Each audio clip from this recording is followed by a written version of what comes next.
Good morning, good afternoon, and good evening to you all. We have a growing number of people watching us and listening to us. We hope to get about 70 or more people in the audience. We have a panel of 3, and we have a small number of introducing speakers. Taking that we are now complete, and no doubt others will join us later, I'd like to introduce us all. My name is Douma. I am the Netherlands Special Envoy on Religion and Belief. I am in that job. In fact, I'm the first one fulfilling that job, having that job, thanks to Yoka Brandt, but I come to her later. And I'm a career diplomat, but I'm a practicing Christian myself, so I know a bit of the language that we usually use. And I really look forward to leading the panel tonight with you all, because we all have a role to play. Ladies and gentlemen, please be welcome. And I have to ask you, first of all, since having the 11th of December, which is the second day of Hanukkah, I'd like to congratulate all the Jews in Europe who have lit the second candle, on the East Coast who are about to do it, and on the West Coast who look forward to do it today. I wish you all a very happy Hanukkah, a very important feast for the Jewish community. I'd like to call on all people in the audience and all panelists, if not asked to speak, to switch off their microphone in order to have the best quality, the best sound quality. In the upper left corner of your screen, you see a red dot, and indicating that this evening is recorded. It is recorded for use for publicity by the Netherlands missions in the United States and the permanent mission to the United Nations. So later on, I will explain to you the rules of the game. But first of all, I should like to give the floor to the permanent representative to the United Nations, my former boss as a Secretary General of the Ministry of Foreign Affairs, who created the job of Special Envoy for Religion and Belief, Yoka Brandt. Yoka, the floor is yours. Thank you very much, Jos, and good afternoon or good evening, wherever you are, ladies and gentlemen, dear colleagues and friends. And it's my pleasure to welcome you on this to this online panel, and later on, of course, the screening of The Reformist, a documentary made by Skovgaard and Marie, and of course also the other panelists. We are really delighted to have you with us today. And as we all know, yesterday, December the 10th, was International Human Rights Day, and that's an important day for us, as the Kingdom of the Netherlands has been and will be at the forefront of supporting human rights for everyone, everywhere, because the protection of human rights is fundamental for democratic and just societies. Freedom of religion or belief is guaranteed by Article 18 of the Universal Declaration of Human Rights. And this means that everyone has the right to make their own religious or ideological choices. This includes the right to replace one's current religion or belief with another, or not to adhere to a religion at all. Curtailing this right, for example, through blasphemy laws, is not acceptable. And sadly, what we see is growing intolerance when it comes to freedom of religion or belief. More than 3/4 of the world's population live in countries where this freedom is restricted, which is why freedom of religion or belief is a key element of the Netherlands human rights policy. In some cases, interpretations of religious or traditional values can lead to restriction of human rights and freedoms. For instance, restriction of the freedom of expression or of the rights of women and children, or of lesbian, gay, bisexual, transgender, and intersex persons. Therefore, we have to keep in mind that human rights are indivisible and interdependent. This means that one set of rights cannot be enjoyed fully without the other. The Kingdom of the Netherlands has had a human rights ambassador for exactly 20 years now. But in July 2019, we also appointed a special envoy for the freedom of religion or belief, and we are very happy that that special envoy, whom you've also already been introduced to, Jos, is with us to moderate today's event. With the appointment of the special envoy, we aim, in the words of our minister, not just to fight intolerance, but to promote and foster tolerance. So Jos's work, he is mainly focused on continuing the dialogue on this important topic. Dialogue because we should be open to listen, to learn, and to understand each other's perspectives. Jos is also the vice chair of the recently established International Freedom of Religion or Belief Alliance, of which the Netherlands is a member. Together with a cross-regional group of countries, which represents the diversity of religions and beliefs, we promote dialogue and keep working to make freedom of religion or belief a reality.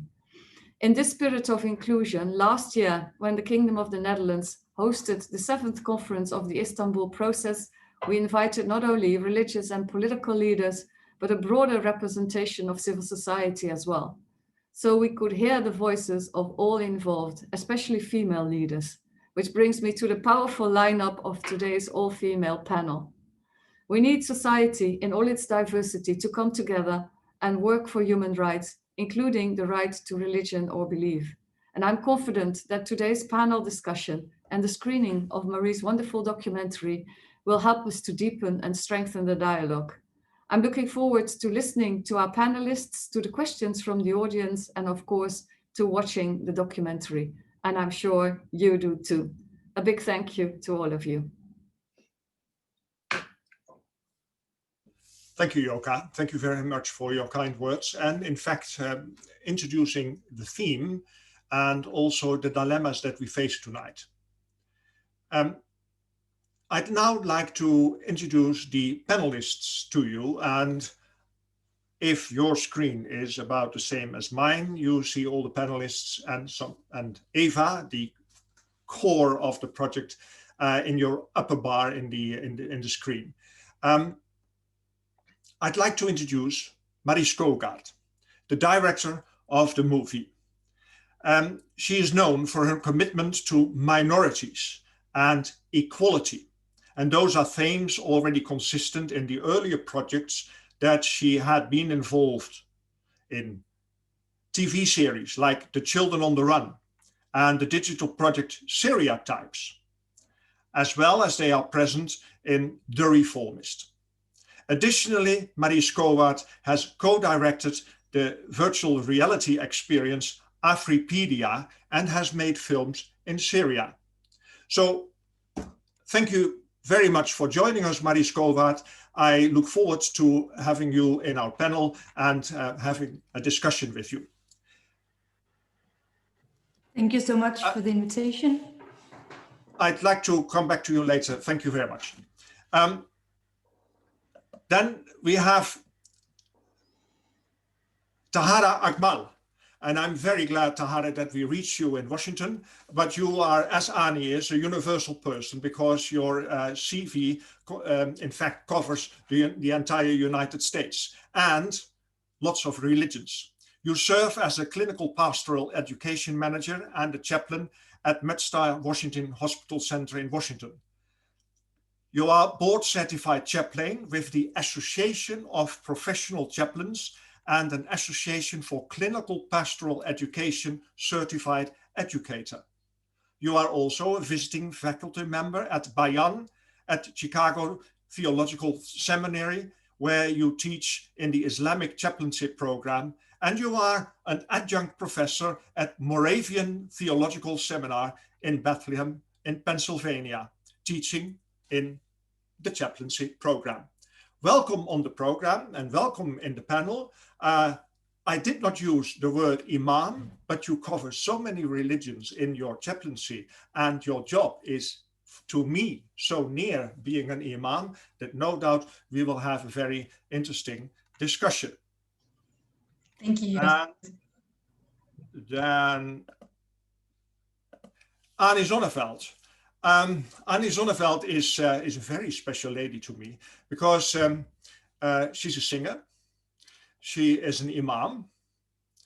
She is a Muslim since birth, but her name is Zonneveld, and she is Malaysian. So another spanning the world. Welcome in the panel, Ani. And I should mention that you are also the chair of Muslims for Progressive Values, and that you are active in promoting those values worldwide in the UN network. And no doubt you can also explain that you have been documented yourself through National Geographic. Welcome in the panel, Ani, and I look forward to our discussion. Ladies and gentlemen, we have some questions to the audience at large. We call it a poll, and we'd like to know simply whether you have already seen the documentary, or that you promise to watch it online after this panel. And the time to watch it online is short after this panel, but I hope and trust that you've all seen it already in order to be able to participate in the discussion, yourself as well as an audience. So ladies in New York and Sietse in San Francisco, there we are, the quick poll. Have you already seen the documentary, or will you watch it after this online panel? Two options. I will fill it out myself now. And I submit. And then I hope to see some results later.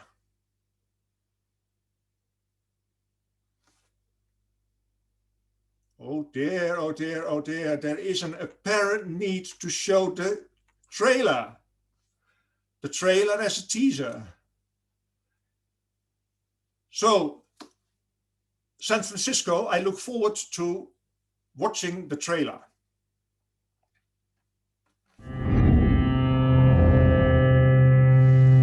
Jeg har altid haft en drøm om at træde ind i en moské og så føle mig omfavnet og rummet og hjemme.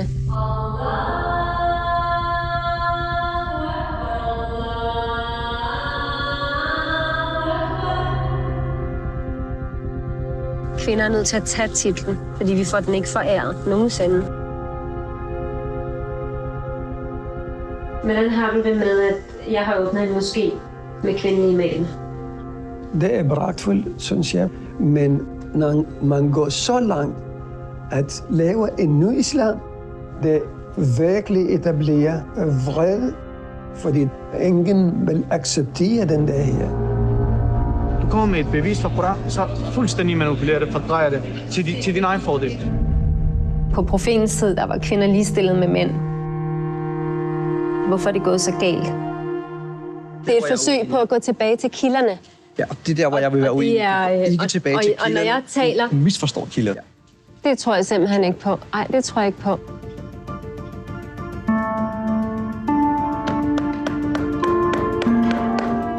Jeg støtter op om Sherins projekt, fordi det handler ikke bare om at give kvinder et nyt religiøst rum. Det handler lige så meget om at ændre mænds forståelse af den tro, som jeg selv tror på. Hvad skal jeg sige højt, og hvad skal jeg sige ind i mig selv også? I sidste instans består og beror vores legitimitet udelukkende på, at folk kommer til os. Så hvordan opbygger man en menighed? Hvordan opnår man tillid? How do we live together in a world where one man's idea of a community is another man's political prison? Der er konsensus omkring, at en muslimsk kvinde ikke kan blive hvid, men ikke muslimsk mand. Selvom I stammer fra forskellige kulturer, så deler I et fælles bånd af kærlighed til hinanden og til jeres skaber. Konsekvenserne ved ikke at vie folk, der elsker hinanden, er meget mere fatale end det modsatte. Jeg erklærer jer hermed for mand og hustru. Sherin Kankang, jeg synes, du er gået over alle forbudte streger i islam. Hvis jeg var dig, så ville jeg hurtigst muligt vende tilbage til islam og til Allah og lave tauba, før det er for sent. Nogle gange har jeg sådan en naiv forestilling om, at når det kommer ud, så vil folk alligevel rumme det. Vi må vælge vores kampe med omhu, tænker jeg. Så lad være med at brænde broer af allerede fra starten. Vi må ikke brænde nogen broer. det er umuligt, hvis man skal skabe forandring.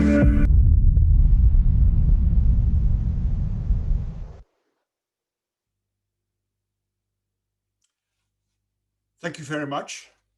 Now, those who had to say no at least have a clue, but it's only a small clue of the story. The film is made by Marie Skovgaard, and it is financed by a number of sources. And one of those sources is a Dutch Christian broadcaster who is interested in this discussion. So promoted the film to start a discussion also amongst us in the Netherlands, and it was shown on Dutch TV some weeks ago. And it is made available to us and to the mission in New York by Movies That Matter. And that is an organization promoting making films, promoting human rights. And we as Ministry of Foreign Affairs every year are allowed to make a selection and make that selection available to missions. And the US missions have chosen this film to show to you, to have a discussion about the message of the movie. So Marie, a difficult question, especially to answer briefly. How did you hear about Sherin's story? How did you meet? And why did you decide to make a documentary about her story? And could you also then, as I said earlier on, briefly explain what a mosque is all about and what the role of an imam is? And who is Sherin? The floor is yours, Marie. Thank you so much. Thank you. By the way, you will see the and... question in the chat box. Sorry, Marie. All right. Hello, everyone, and thank you for the invitation and for choosing the Reformist. It's an honor. So I knew about Sherin as she is the public figure in Denmark, Copenhagen, where I live. And I also knew her because I lived and worked in Damascus, Syria, where her father is from. Sherin is brought up in Denmark, but her father is Syrian and Muslim, and her mother is from Finland and Christian. She's brought up Muslim, but also used to go into church with her mother, who also is a practicing Christian. So I heard about her project with starting a mosque, and I got extremely curious and contacted her to discuss if there might be a film. And she very quickly agreed to meet and allowed me into the very first meetings, which is, as a filmmaker, an extreme privilege, because you get to be there from the beginning while everything unfolds. Before she was taking the role as an imam, and also quite quickly I became aware of this is a historical process in many ways. It's one of the first mosques in Europe. So in that sense, I was documenting history as it was unfolding without knowing what would actually happen. So you asked me, who is Sherin? She's a very determined, very passionate activist. She's been a public figure in Denmark for maybe 20, 25 years. She's been running for parliament. She's been starting different kinds of organizations as critical Muslims, for example, who promote Muslim female leadership before starting the Women's Mosque. So she's someone if you are interested in this subject, people know who Sherin is in Denmark. She's also, extremely passionate about everything that she does. So when she started the mosque, this became everything for her. I'm trying to remember all your questions because you had a lot. So you asked me, what is an imam and what is a mosque? And I think that is also a question for my co-panelists. I would be curious to hear their definition, but I can say how she defines it within the film. She defines it as two things. One is very narrow in the sense of the one who leads the prayer. You don't have to have a special education for that, but if you take on the role of leading the prayer, you can call yourself an Imam.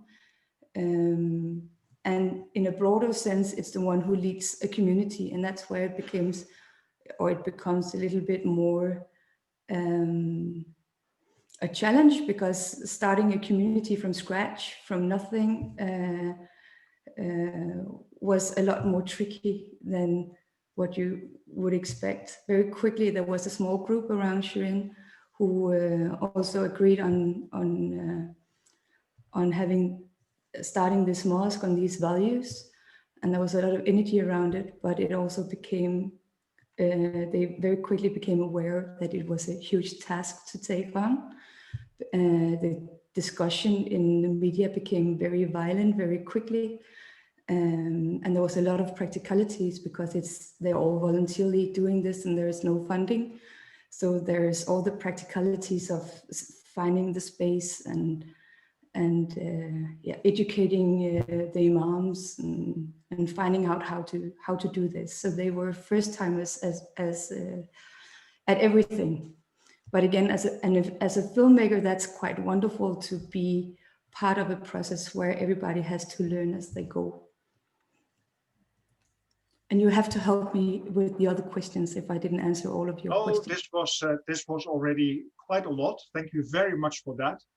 And no doubt for the other panelists, these are already some building blocks for a good debate.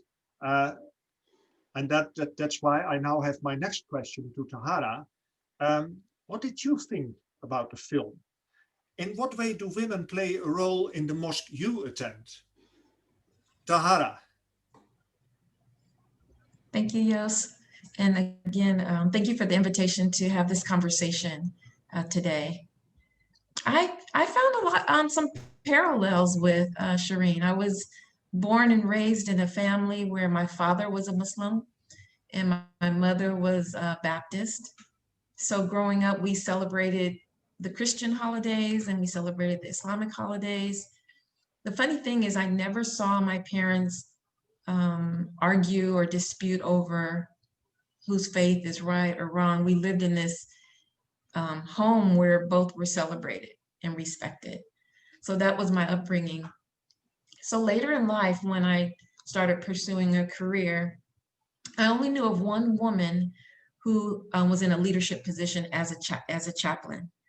I didn't see images of women in the mosque, but I knew of Chaplain Shahida, who worked in a women's prison. And I was very intrigued by the role of the chaplain, because not only was she the chaplain for the Muslim women there, but I understood that a chaplain would have encounters with everyone in their institution. So as I started to pursue a career, initially I worked in the media for a little bit, and that's where I met Ani, working in the media for a little bit. And there I was exposed to, we would go out to different mosques, synagogues, churches, Buddhist temples. We did some work in interfaith dialogue, and I got very intrigued with the interfaith aspect. As I started to pursue a career, I attended Christian school. So for my undergraduate, I attended a Pentecostal school and studied religion and psychology, and I appreciated how the Christian tradition integrated the social sciences into the psychology courses. And as I moved through that school and then went on to seminary at a United Methodist seminary, I still didn't see Muslim women in these positions of chaplaincy or positions of leadership in the mosque. And that made me very determined. So as I watched the movie or watched the documentary, I had a lot of connections with Shireen. And I also wanted to lift up how I think growing up in an environment where your family system has such a huge impact on how you hold your own authority, how you feel you have authority, how you feel you can be a leader, how you feel you are powerful or not powerful. And so as a chaplain educator, these are some of the things we talk about with chaplains, because there are different things that impact how people feel they can lead or should be in positions of leadership. And historically, women have not, in the Islamic tradition, have not seen images of, here in the States and other places, of women in the mosque. So this is something that has transitioned where now women are now more involved in the mosque in these leadership positions. And when we were talking the other day, Yos, you asked me about an imam, and I said, well, imam simply means leader, right? So Muslim women are leaders in all over the world, presidents, prime ministers, astronauts, engineers, judges, scholars. I mean, we are in positions of leadership all the time. And as a Muslim woman who is a chaplain and a chaplain educator, we have positional power. So as we're placed in institutions, we have positional power by being clergy, meaning that we represent something divine. We represent, whatever people think of the divine or how they see religion, that is reflected in our role. So we have positional power, and we have to learn how to navigate that. And that there is a power dynamic with our patients or prisoners or students or so forth. So to answer your question, I enjoyed the movie very much. And as far as the mosque that I attend, here in the hospital where I work, Fridays they have Juma here. I don't get there that often, but I also have a prayer rug right here in my office so I can pray on Fridays if I need to. And I left Pennsylvania about a year ago, and I attended a mosque there, but I have not found a mosque in the DC area, Washington, DC or Maryland, where I feel I can make it my home yet. So my prayers are done here in the office or at my home currently. Thank you very much for that. And you referred to the discussion, the very brief discussion that we had when we met first over the phone. Very interestingly, also in the trailer, you hear the father say to her that you should have knowledge of Islam. And at a certain moment, she says, presenting herself for the first prayer, we're amateurs. And no doubt that is quite confronting for the traditional Muslim. And you refer to the importance of Muslim tradition. So we get sort of sense of how difficult it is to be that innovative as Shireen was and is in Copenhagen, but no doubt in the world at large. And therefore, Ani, you are an imam. And you are also representing an organization for progressive values, Muslims for progressive values. That in itself, that name no doubt is a slogan more than a name. The floor is yours for the question. You have a similar story as Shireen. Yes. But not completely the same. Do you recognize some of the struggle and both the inner struggle for yourself, but also the one with the outside world? The question will appear in the sketch screen again, in the chat screen again. Thank you. I wish I had long arms to reach out to her and give her a really big hug. A lot of challenges in starting up. I think the similarities are obviously profound in structuring of a community. Creating community is tremendously difficult. And particularly when you're creating a community set based on a set of particular values, interpretation of Islam. Do we call it reform? Do we call it progressive? Do we call it what have you? I mean, there's all these philosophical discussions at the inception. What we did was we actually met in New York in 2007, and that's when we had the founding of Muslims for Progressive Values, where all the bylaws and the principles were laid out. But we did not compromise on the issue of homosexuality, and we did not compromise on, should it be just a women-only community? For us, it was about women, men, LGBT, whoever wants to lead prayer and take spiritual leadership to own it and to lead that prayer in community prayer. At the end of the day, the definition of Imam is not just a teacher or leader, but it is a spiritual leader that's chosen by one's community. And so I think that broadens the definition quite a bit. And I think as far as the difference is that we did not establish a physical space I've been leading prayer since 2006, and we have many women, female imams in the United States and in Canada. But we do it, we've been doing it very quietly. We didn't establish that space with a press release, etc. We just have been building the community one city at a time, sort of in a very organic sort of way. And I think because of that, we had less of a, the threats. I mean, the threats came sooner or later. They came for sure. But it wasn't as quickly as it came to Shireen. And so that's a tough one to handle when you are building up the community and you're building up your scholarship, you're building the infrastructure of the organization of your community, and you have to deal with the outside adversaries. It's a lot. So for us, we built it up a little bit at a time, and we exposed ourselves a little bit at a time. And now we're everywhere. We are everywhere. Thank you very much, Annie. And your determination brings me back to Marie, because what we see in the film, but we only see it, but you sensed it, was the issue that she had with her two friends from the start. She had a female companion and a male companion, and they made the board. And then she was a bit over enthusiastic, so to speak. And it happened, you filmed it in this Istanbul hotel bed, that she received these mails.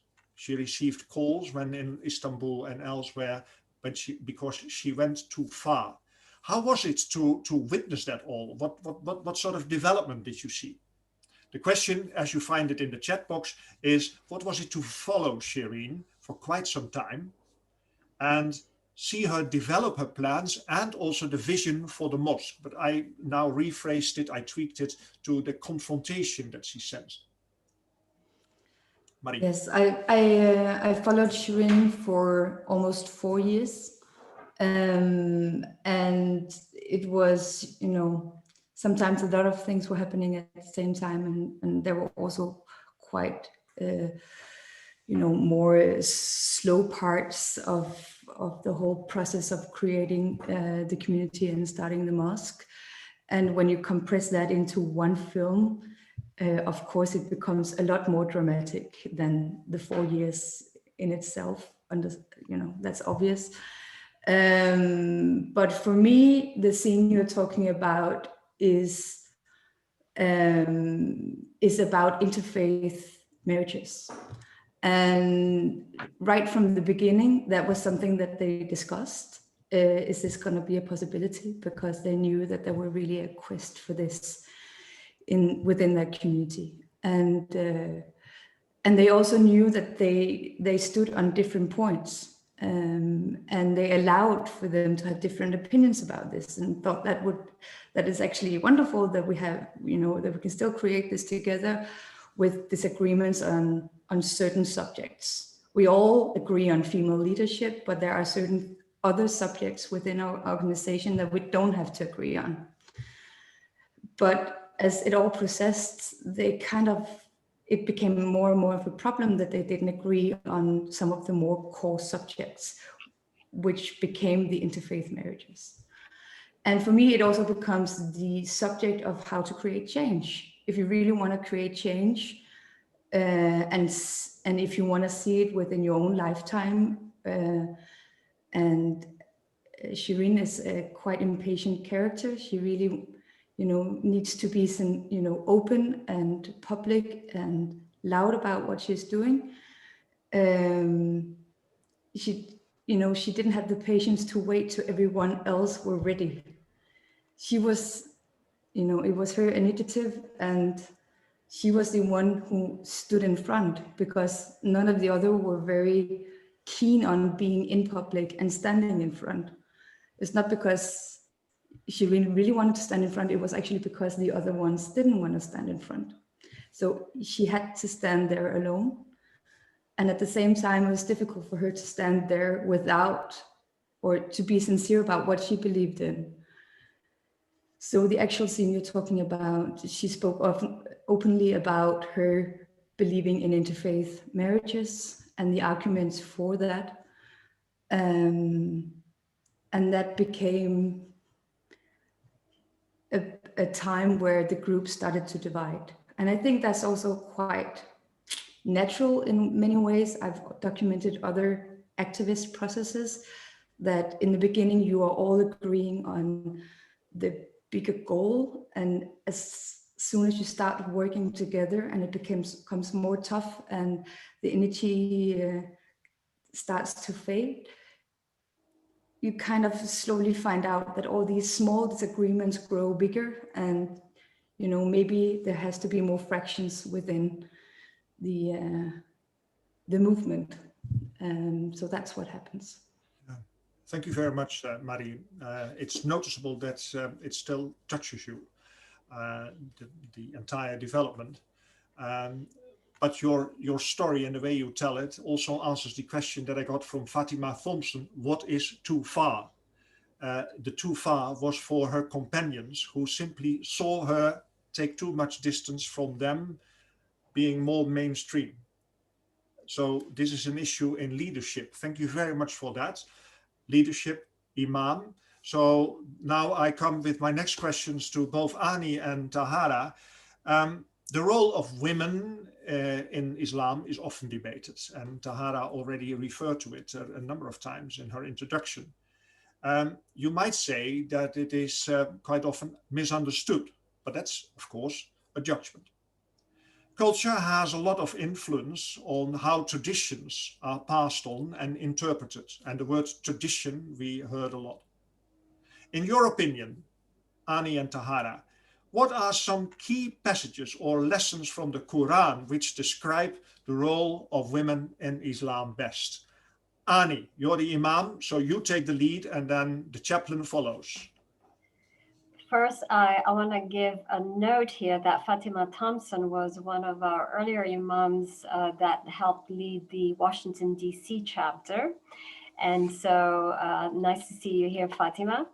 And as far as the verses of the Quran, there are plenty, 33:35 being one, giving men and women equal status.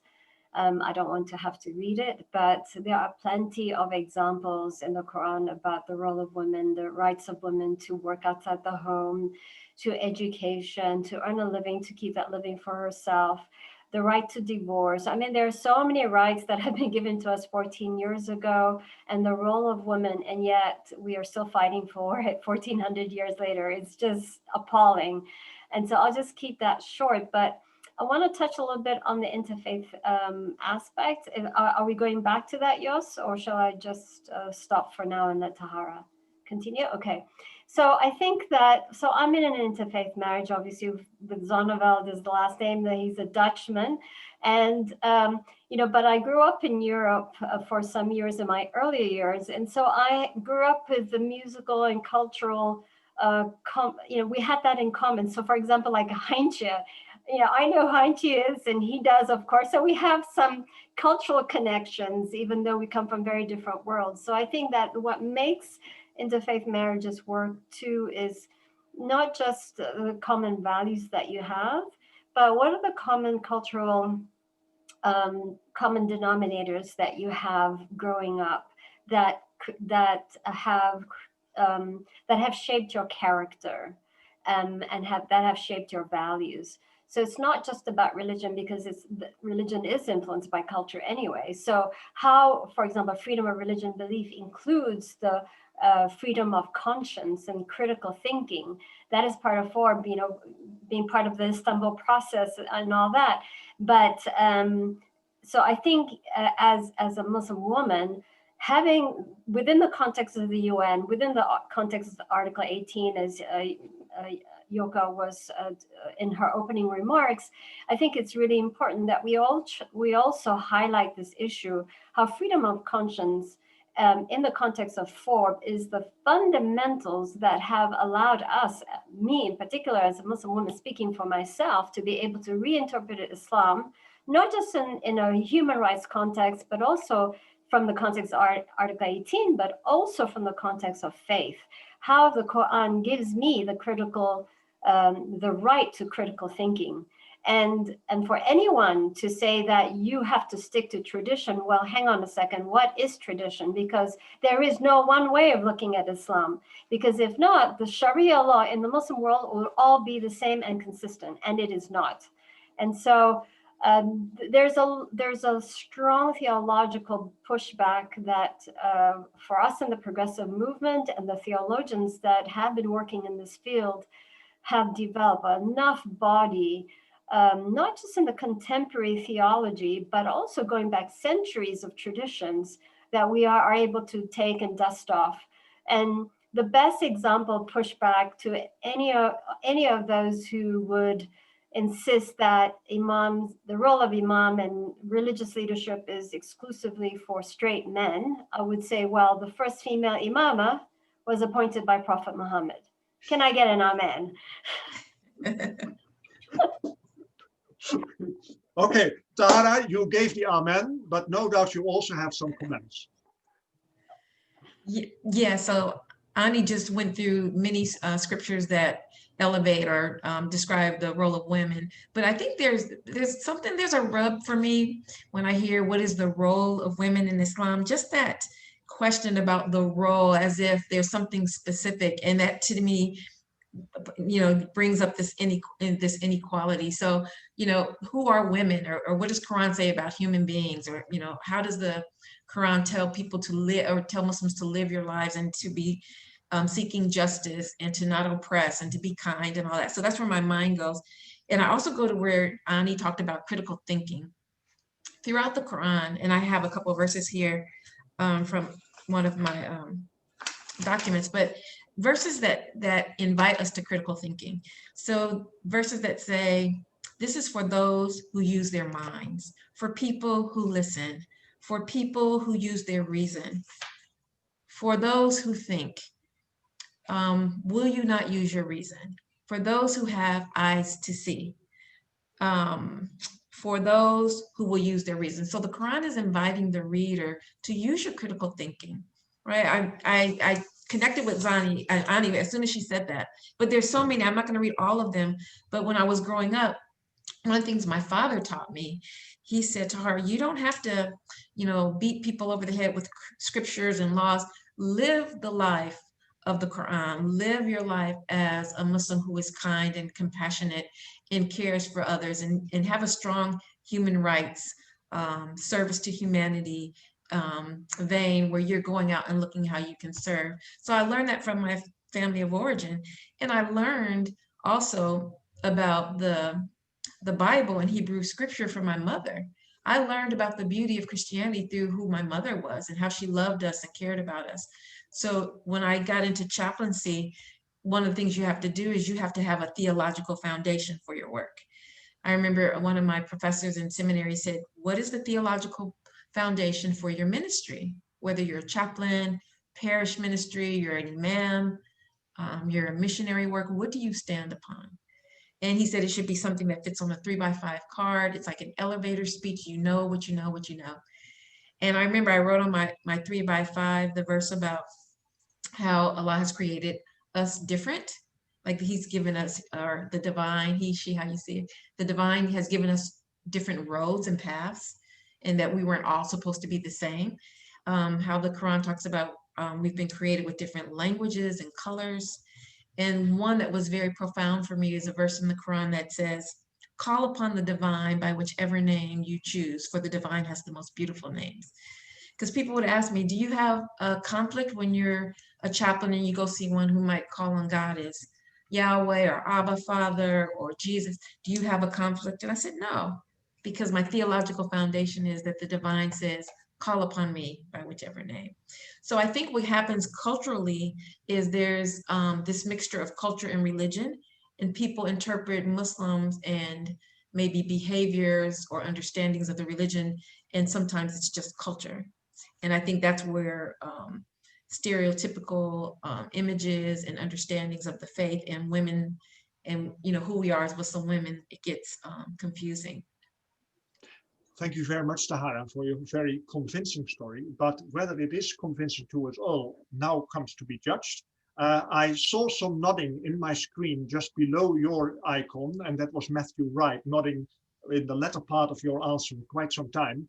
But now we all have the floor. There comes a new question in the poll. And the question is, obviously, can women serve as an imam?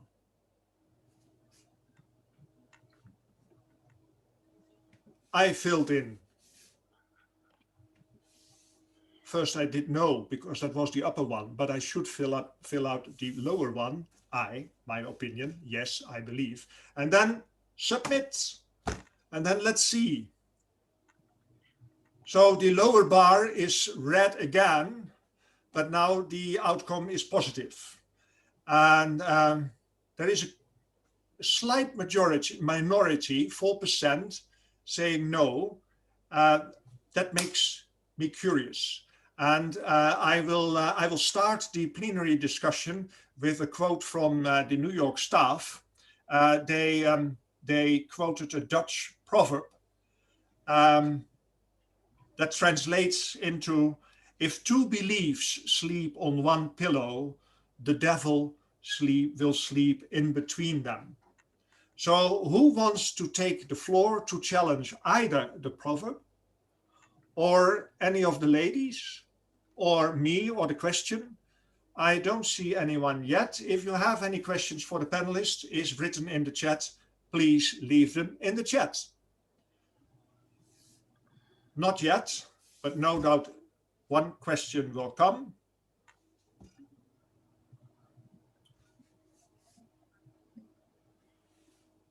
Can I talk about Annie.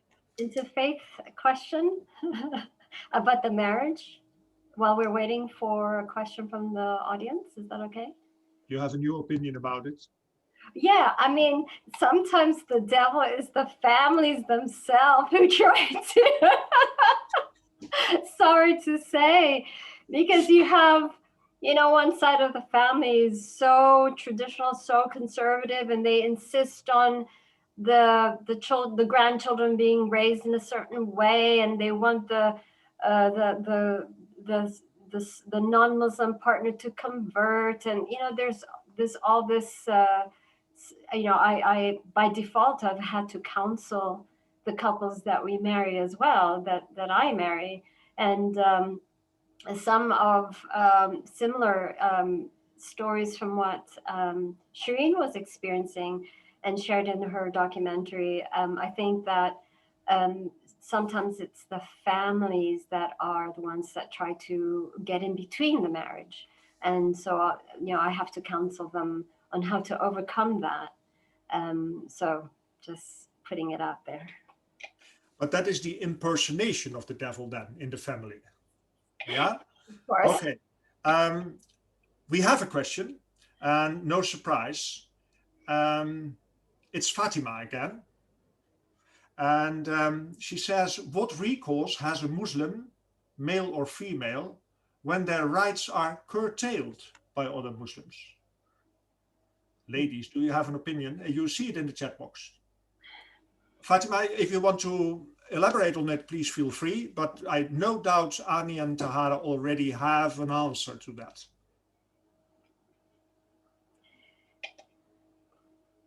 Tahara, do you want to go first?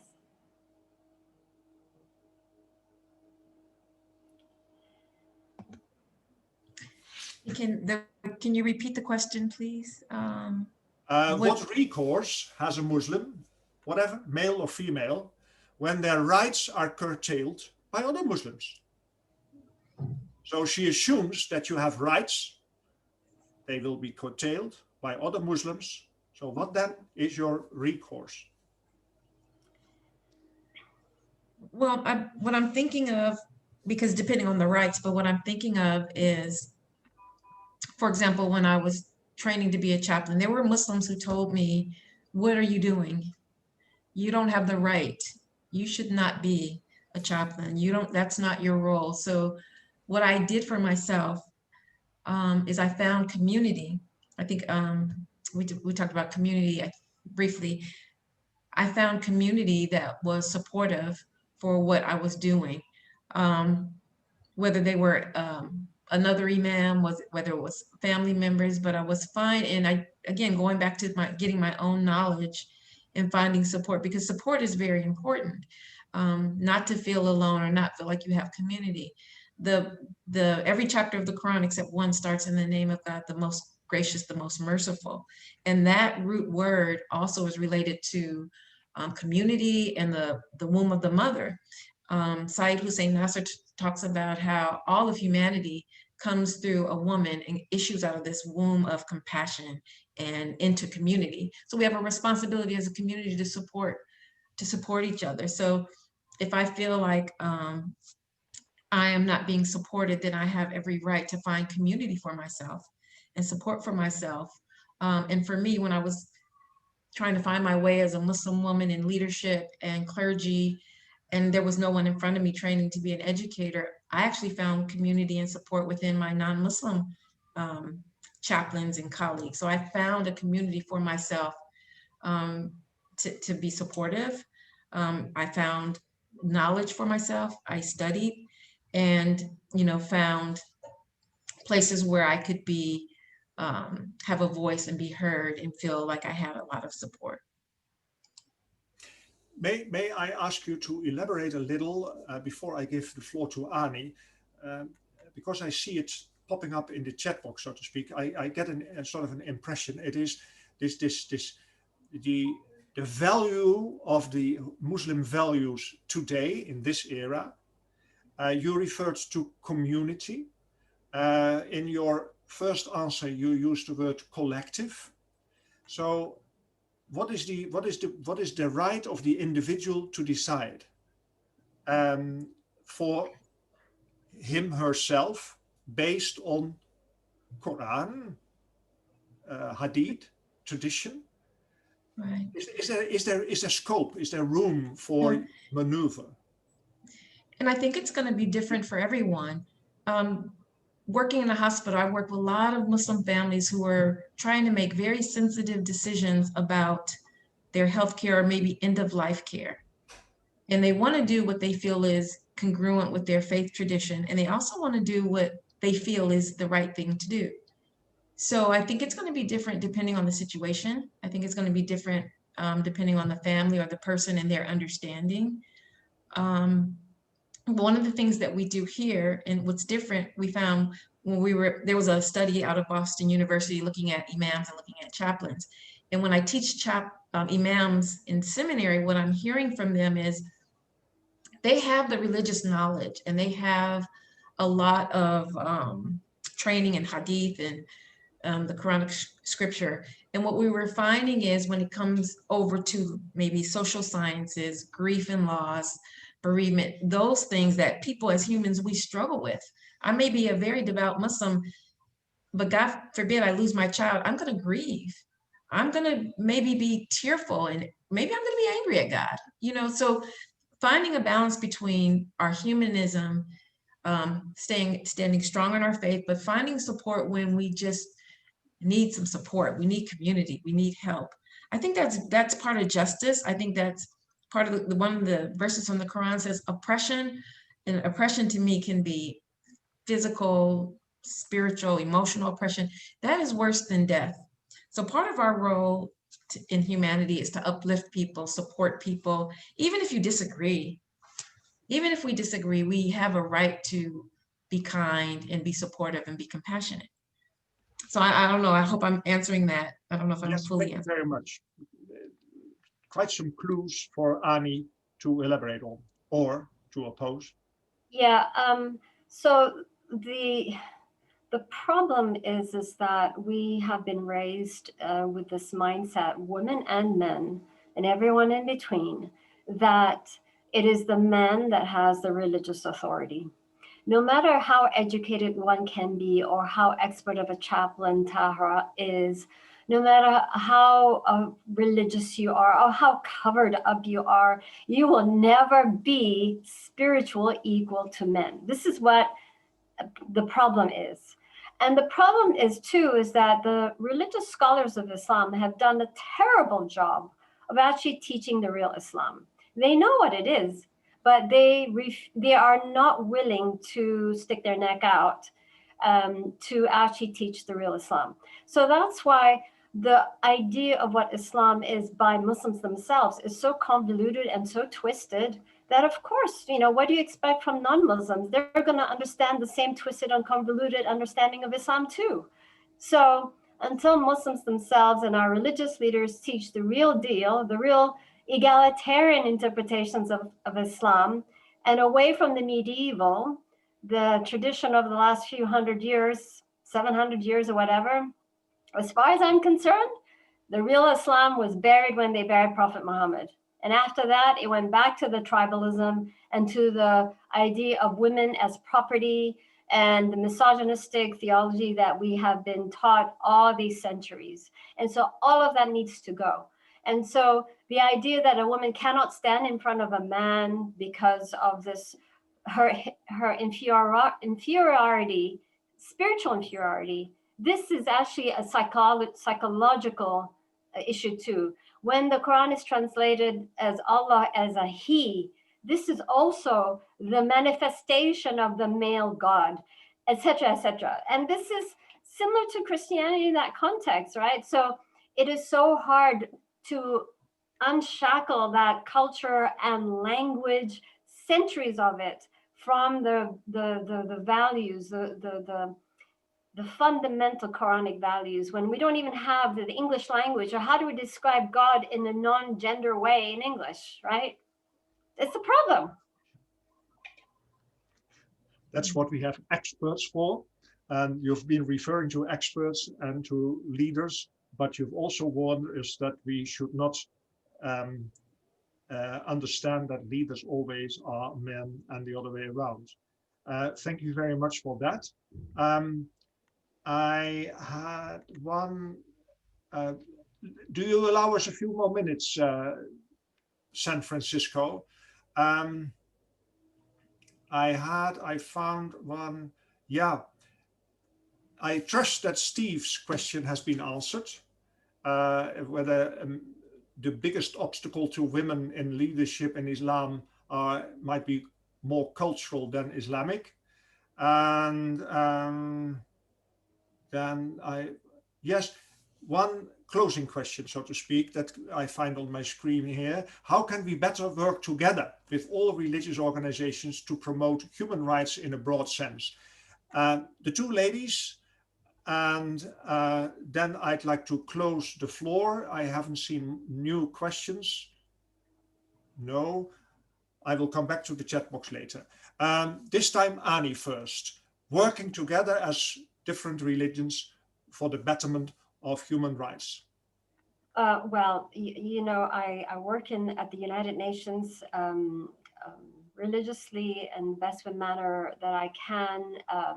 As a Muslim human rights organization, we challenge a lot of the human rights abuses in the name of Sharia law, religious law. I think as far as working collectively, I think it's important. Let me take one example.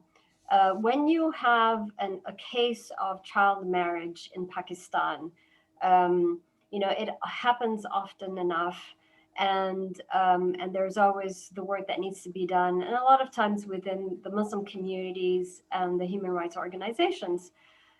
But when it's a Muslim woman, when it's a young Muslim girl being forced into marriage to an older Muslim man, and she is also forced to convert to Islam, because she's a Christian girl, forced into marriage to an older Muslim man, and she's forced to convert to Islam, then I see a lot of the Christian groups coming to me, to Muslims for Progressive Values, for support to speak up on this issue. Now, this is an issue I happily would address with the Christian groups, but I think it's important that the Christian groups also address the many cases of young Muslim girls forced into marriage. So if we are going to talk about human rights together, then we need to be consistent, all of us. You can't pick and choose whose human rights you're going to be defending. And I think this is the lack of consistency in faith organizations, and particularly faith organizations in the realm of our United Nations work that we do. Tahara. Yes.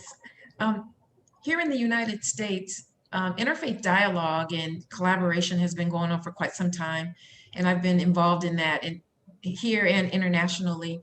And what I found about interfaith dialogue is not so much the conversation that we have, but building the relationships. Because the stereotypes and the misunderstandings about who Muslim women are, and if we can lead, not lead, and, you know, who are Muslims in general, you know, knowing someone, I mean, there are statistics, so many people have said that they don't even know a Muslim here in the United States, and that is baffling to me. They don't know someone who's Muslim or never had a conversation. So one of the things that I'm an advocate for is building relationships across religion, across races, just getting to know people for who they are. And that's why I love chaplaincy so much, because I get to know people and hear stories and support them, whether they have the same faith as I do or not. And just very quickly, I remember one patient I had, she was a Caucasian Christian woman, and I walked in her room and she gave me the hand. She says, "You don't believe what I believe." I said, "Really? I would really love to hear what you believe." And so she invited me in and we began talking, and over time, she started inviting me to be with her and say a prayer for her at the end of the night before she went to sleep. And then eventually I saw her daughter in the elevator. She says, "Chaplain, please keep seeing my mom. She loves your visits." Had we not gotten to know one another, had she judged me just by a Muslim woman in hijab, "You don't believe what I believe, get out," we built a relationship. And we built a relationship where we could sit and at night pray with each other. So I think it's about relationship, however that works out in your own community or whatever your values are around that. I think that is very important. Thank you very much for that. Relationship and humanistic. That is a word you did not use this time, but yet that you refer to a lot in your answer, and earlier you mentioned it. Marie, you were indicating that you'd like to join.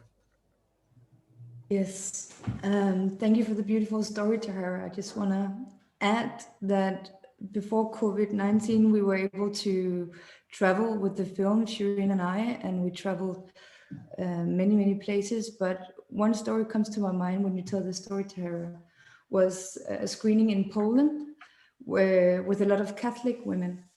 And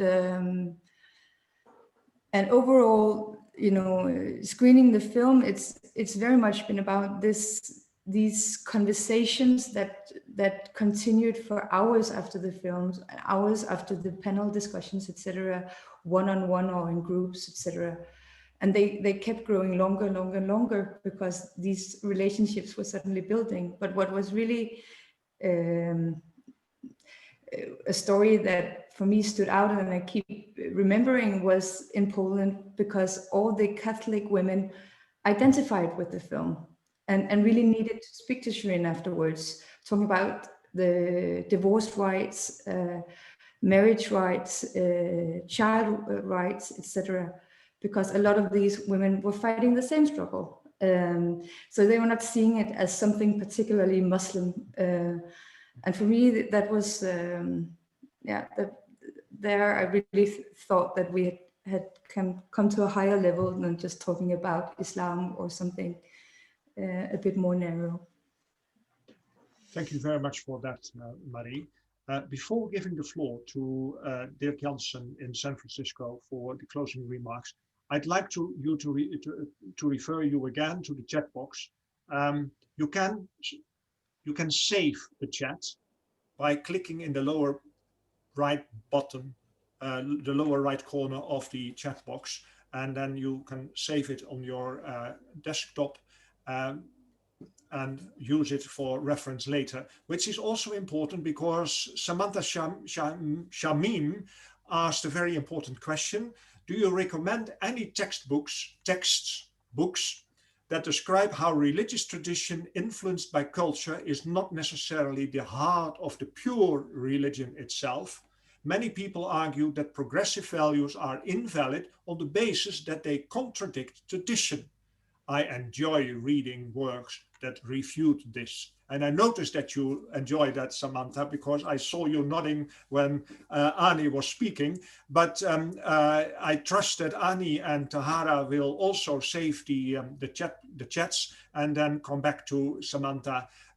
If you could leave your email address or whatever in the chat box, Samantha, that could be helpful. Then, Dirk, I hope you enjoyed the discussion. You had to have some patience, 10 minutes, but I trust that it was worthwhile. The floor is yours for some closing remarks, and then I will close it off by also telling you about the film and how to get it. Dirk, the floor is yours. Thank you, Jos. It was more than worthwhile. We enjoyed it very much here in San Francisco as well. It was really a fascinating discussion. And I'm very happy to join you today to make some closing remarks. For this session and for the online screening of The Reformist, the Netherlands mission to the UN collaborates with the Dutch Diplomatic Network in the United States. So on behalf of the Netherlands Embassy in Washington and our consulates in Atlanta, in Chicago, Miami, New York, and here in San Francisco, I would like to thank you for joining us today. Also, a big thank you to the speakers, the director of this wonderful film, Marie Skovgaard, Annie Zonneveld, Tahara Akmal, and our moderator, Jos Douma, and of course, Movies That Matter, which made the film screening possible.